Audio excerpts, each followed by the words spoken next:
Hello everyone. So আমি recently একটা video করেছিলাম যে নিউজিল্যান্ডের হিডেন কস্ট নিয়ে এবং হিডেন কস্ট কীভাবে আপনার লাইফকে ইম্প্যাক্ট করে। সো কিছু হিডেন কস্ট আপনার ছোট হয়। আবার কিছু হিডেন কস্ট এত বড় হয়ে যায় যে সেটা আপনার জন্য একটা বার্ডেন হয়ে দাঁড়ায়। সো এরকম রিসেন্টলি দুটো ইনসিডেন্ট আমি আপনাদের সাথে শেয়ার করব। এই হিডেন কস্টের ব্যাপারটা একটু ক্লিয়ার করার জন্য। সেটা হচ্ছে আমার একটা গাড়ির একটা টায়ার, পিছনের দিকে একটা টায়ার অনেকদিন ধরেই একটা প্রবলেমেটিক ছিল এবং আমি ফিল করছিলাম যে এটার চাকাতে প্রবলেম আছে এবং আমাকে এই চাকাটা চেঞ্জ করতে হবে ভেরি সুন। বাট আমি চাচ্ছিলাম যে এই প্রবলেমেটিক চাকাটা নিয়েই কতদিন চলা যায়, রাইট? কারণ একটা চাকা চেঞ্জ করতে অলমোস্ট $600 লাগে এবং আমি প্রিপেয়ার ছিলাম না যে ওই চাকার পিছনে $600 দেওয়ার।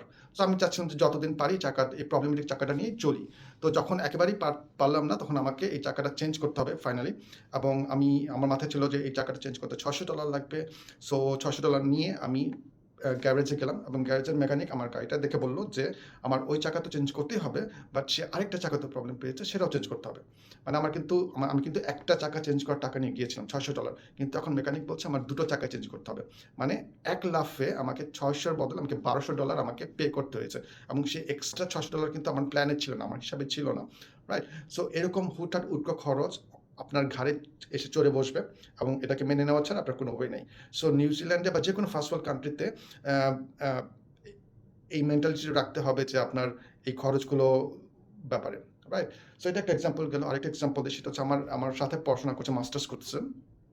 তো সেই ছেলে রিসেন্টলি বাসা চেঞ্জ করছে আর কি। সো বাসা চেঞ্জ করে নতুন বাসায় সে খুশি, বাট আরেক তো প্রবলেম হচ্ছে সেই আগের যে বাসা ছিল সেই বাসার যে প্রপার্টি ম্যানেজার, সেই প্রপার্টি ম্যানেজার তাদেরকে $500 একটা ফাইন করছে। এবং কেন ফাইন করছে? যে ফাইন করছে এই কারণে যে তারা যে বাসাটা রেখে গিয়েছিল সে বাসায় নাকি কিছু স্মেল পাওয়া গেছে এবং সেই স্মেলটা ফিক্স করতে নাকি তার $500 মতো লেগে গেছে আর কি। যেটা অনেকটা আমার কাছে ইনসেন্ট মনে হয়েছে। একটা স্মেল ফিক্স করতে $500 কেন লাগবে?